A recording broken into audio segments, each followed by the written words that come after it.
welcome back to Nightingale's Motorcycles Restorers and Metal Finishers. Right, 4-into-1 exhaust system, going to be painted in ceramic coating in a black.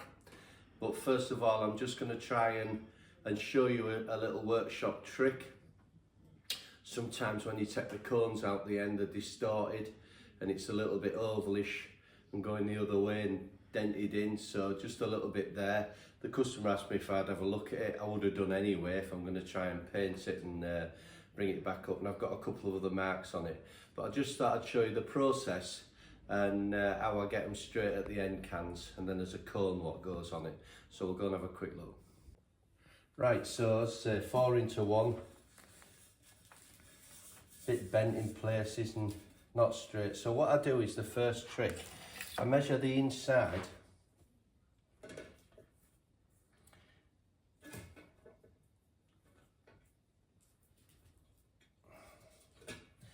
and then what I do then is I just put a bit of warmth on it and I go around with bender just to get round it, just to give it a bit of a start. But the trick what I do with it is, once I've got the shape where it's good,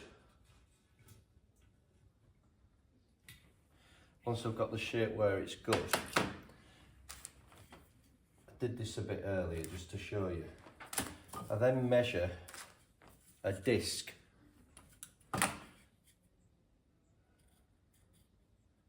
And we should be about right. So all I've done, I've just ground it down on some steel and just put a total flat edge on it. So by rights now, I should just be able to, it should just be a nice tight fit.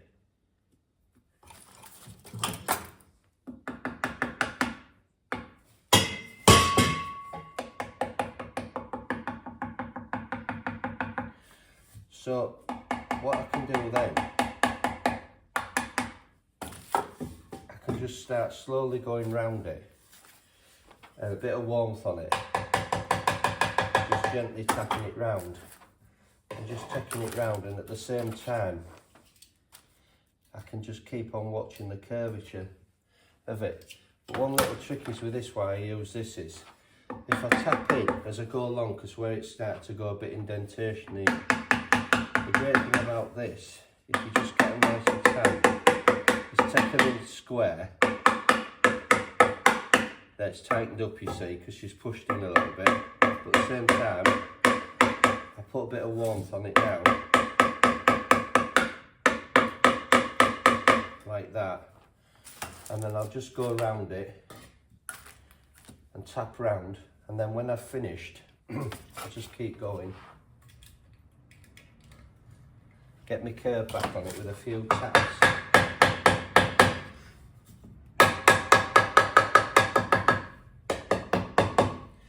And then I'll take it down about another 2 inches, inch and a half, up to that hole there. And I ain't worried, because what I'll do then is, when I've, that'll slacken it up a bit now, getting a bit more around there. Right, what I'll do then is, when I get it in,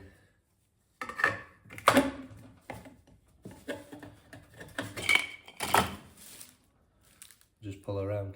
So another 10 minutes on that, and then I'll take that back to something like just a bit of warmth on it. So that's it. The next prep I'm going to do, I'm going to put this in a dry oxide, ultra fine, with a bit of walnut, and no glass in it, because my idea is, obviously it's for ceramic coating, so we've got to get the media right for it to protect. And then once it's blasted back, I'll show you it close up, and then we can have another look round it, and then we'll get it gassed out in the oven, acetone it, and make sure it's totally degreased. And also you can see in there, look down there probably, we'll get all that cleaned and all done, and then we'll start on the front pipes and everything in. We have a little scar mark on here, I'm going to try and do something with it. The thing is, the good pipes, these, they're not rotten or anything, they're solid at the top and they're not eroded at the top. And it's thick gear is this, but I'm just going to try a couple of little tricks with that. But I won't be doing anything until I get it taken back to raw substrate. But kind of, when you put an end can in these, you just get that, just tidies it up. And so that's the way I've done it for ages, just by taking an ordinary dish down, because these are thick, and it makes it, you can get the exacts. Obviously there's different types of exhaust. I've had it a lot where it's been even the little FS1E sports mopeds where they've been tightening, they've got rid of a Phillips screw, and they've put a bolt in and they've tightened it and take the ends back, and you can just, with a bit of warmth, in 10 minutes you can just take them out nice. But as I say, when you're prepping out for doing the job right with ceramic coating, the thing is, these are always a pain in the ass as well, because what happens is with these, that was a bit tight. When we paint this, I have to pull them forward and then paint behind and put them back at the same time. I need enough on them so they don't scratch. So usually you can slide them off on a collet, but it's never an issue. We always get around it. You know, we might just paint that bit, then drop that on and do that. But it's never had that. So next thing will be in a blaster, fine media, substrate, and let's see what you think of them when they come out.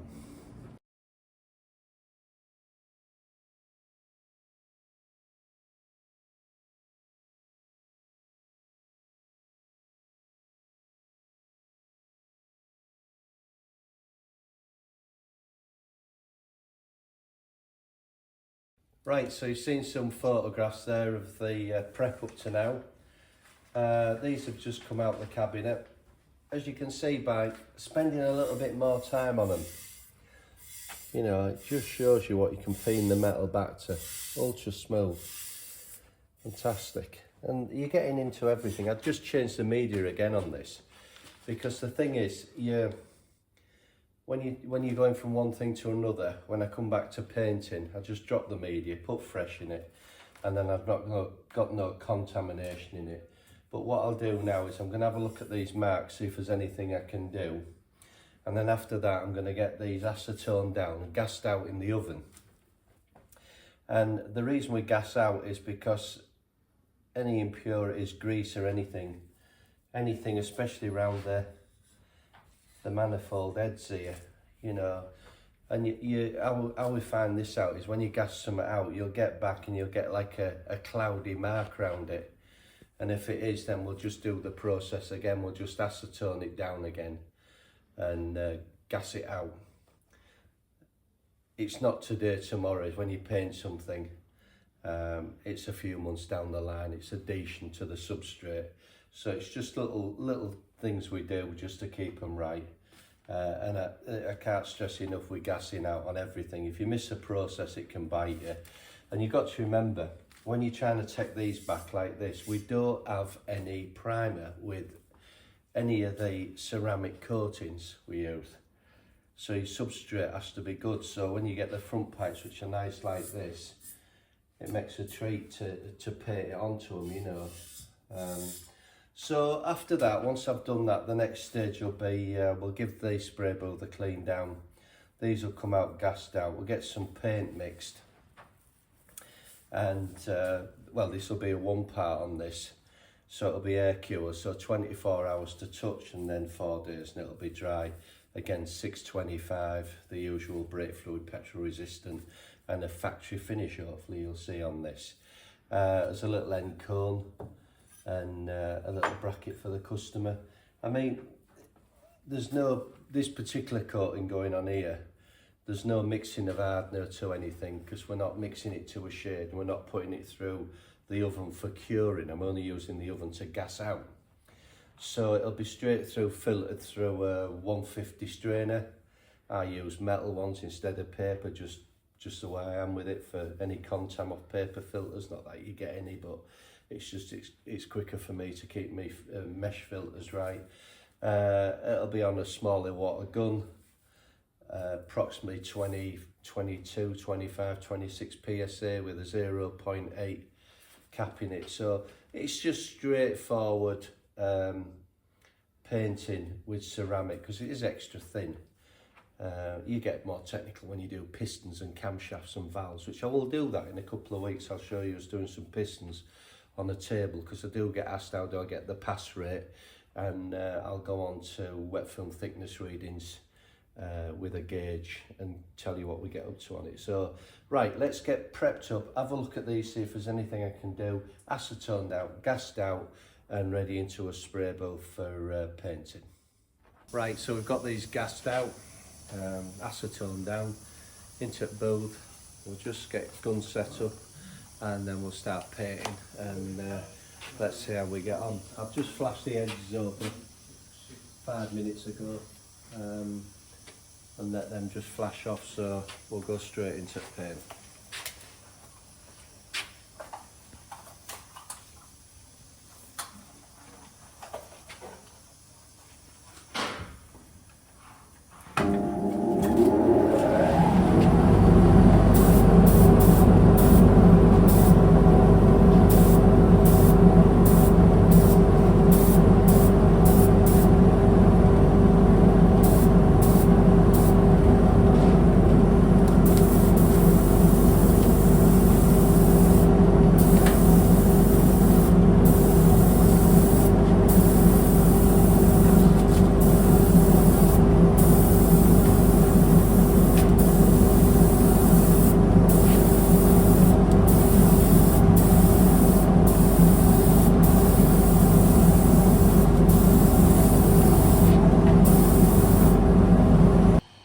So we're out the spray booth. We're on another day now actually, obviously because I'm on air cure and they had to have 24 hours to just cure off a bit, and we recommend 4 to 5 days before you actually was to fit them, just to harden off properly. The good thing about doing it this way is as well, I think, is because when a customer takes any pipes away, and you don't have to put them with a two-part, you know, where you're mixing it and hardener. I also can give a bit left over in the gun if it's just ordinary series, so you don't have to go on a cure. So, and that's what I've done here. I've just taken a bit out of the gun just in case you scratch it or you do anything. I mean, it's an hard bloody product, is any ceramic coating. Again, heat temperature, petrol resistant, brake fluid resistant, and a factory finish.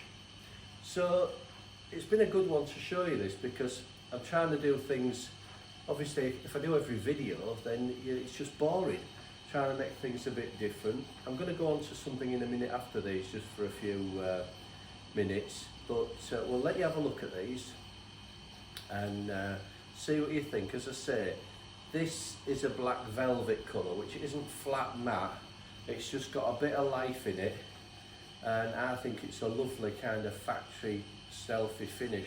I do a lot of chopper bobber stuff, a lot of pipes with this, and it's just one up from, you know, your dead flat, but it looks classy, I think. So let's have a quick look, see what you think. Okay, right, let's have a close-up then.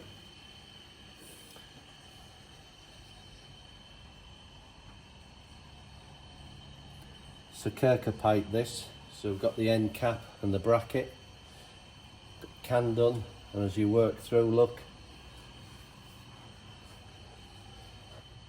as you can see from this side on the 4 pipes, a lovely finish that, and then again at the end can, which I tried to take a little bit of this dentations out of it, but I think you'll think that's a lovely, it does look a lovely factory finish, that. I'm happy with that. And as I say, what we do is we just manage, because it's on a air cure, put a little bit in the bottle for the customer and a brush just in case. The thing is, we class these when you're putting these on, no matter when you're in restoration, that we do catch them and do it, but it isn't so much a scratch, we call it a chalk line, and it just puts like a little grey line on it and you can just wipe it off, that's the thing.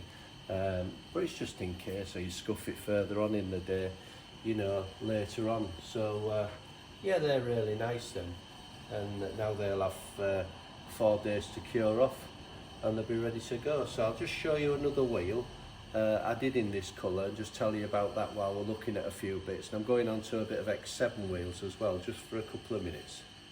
Now, I haven't done any drop downs on this previously, but the reason is I'm painting a set of wheels for a motocross bike. Now, if if you'd have seen this wheel, let me put it this way, the customer's using these as a second set, like a practice set. They'd been smashed up and he's had it alley welded. This wheel was just an absolutely corroded, horrible looking wheel. And what I've done, I've taken that back and I've used the same colour, right, which is this black velvet, which is a great way again of showing you that if you've got a set of wheels on your bike and you want to transform it, all I've done with this wheel, as I've said in past videos, is I've just put it in the true. I've just trued it up a bit just to check it, just give it a nip, checked all the spokes and just played the harp on them and make sure they're right. And then I painted it in once after ultra fine media. So what I did, I just put that through a bit of oxide, walnut and painted it back, but I stayed on it a bit. The great thing about this, again, this is air cure, you can still tweak the spoke nipples if you had to adjust up, but put a set of tyres on that now and that really transforms any bike. Again, bobbers or your motocross bikes, and if you're thinking, oh, I need a rim and spokes and time, you take them down and I usually ceramic coat the hubs and then you stainless steel. But if you want an alternative, and send them in to me, and I'll just try and get it really close up on this, because I did spend, like them exhausts there, extra time just painting the metal, and these were really bad. I'll give you some idea. If you come into the rim side and just have a look in there, you can see, look, you know, it was pretty manky. So I've just stayed on it that, you know, another 10 minutes, 20 minutes, and when I send these out like this, it really, if you're just doing a bit of a bling on your bike, I think, you know, the wheels let you down, especially on your off-road stuff, then that's another alternative. So I'll go on to one more thing before we finish this video. I'm behind on a few videos, as I usually am. You've got to remember there's only me in this workshop, Billy no mates. Apart from a few of my friends which come in and help us on TLRs. X7 Suzuki wheels. Now, the reason I'm going on to this one, a gentleman kindly got in touch with me. I think him and his father are doing the X7 up. And we're on about, he'd seen some wheels and I said I'd catch up on him. So basically what I'm saying is, to any of you people out there, X7 Suzuki road bike wheels. I can remember these new in the showroom, by the way. You know, we've got like a sizzle finish on the outer side. Now, along the main paths of it all, there was some braiding on them, some knurling, right? Now, sometimes it's gone, because over years with people were using that stuff in that gold solve on aerosol, whatever it's called, or an harsh compound, or just generally going at them. They've taken it off. These still had a little bit of tram line on them, which were nice. So, but they were pretty scarred. So I've taken some of the curb rash out, or past tyre levers or whatever, and then you kind of sizzle them back.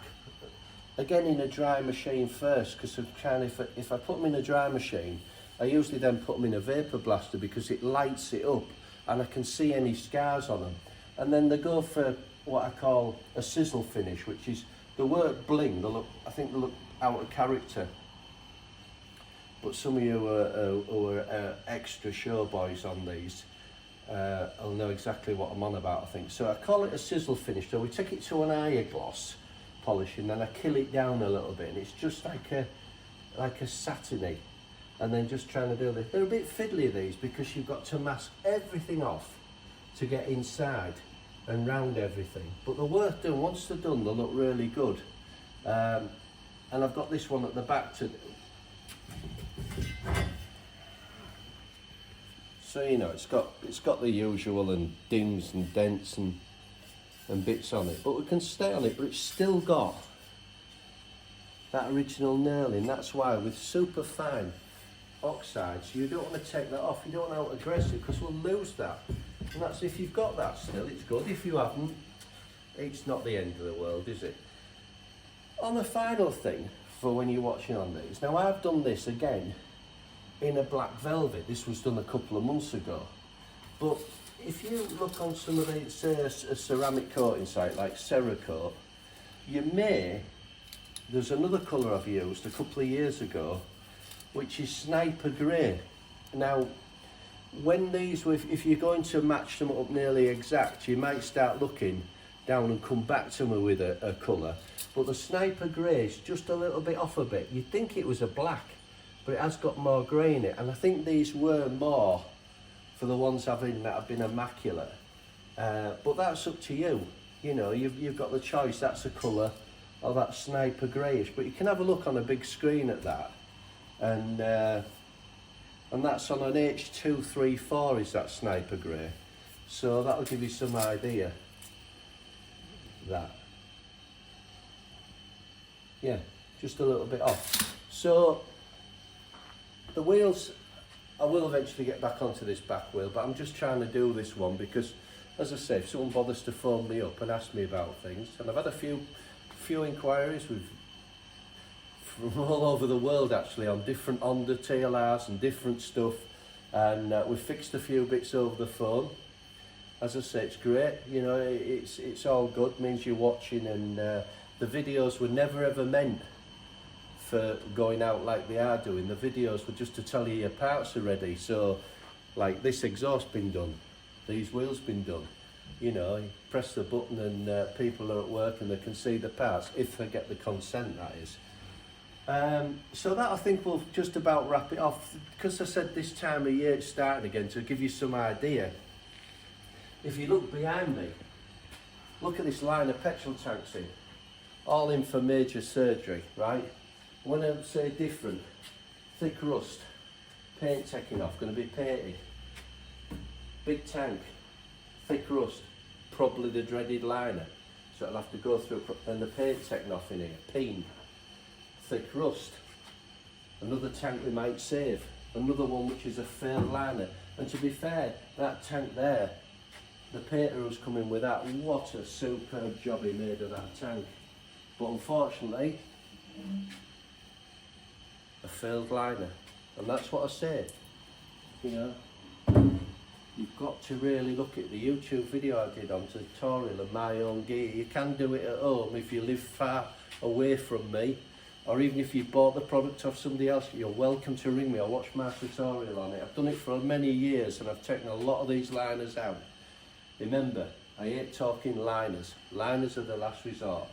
We move across, a customer's tank's been in a long time because I'm slowly taking that out, a liner. Now we've got a Kawasaki tank here, just come in. Thick rust inside. I think we'll save that. I don't think we'll go for a liner. And then what I've done, because a painter's coming with that, I've just shown the finish I'll be getting for him when I take that back, which if you're a painter out there and your tank, you get that back to paint like that, or the parts, you'll be well happy. Nice and solid, that, lovely. A few dings and dents, but the painter will sort that out. Another tank there which has got holes in it, which you might have seen in a past video, someone tried to repair it with holes.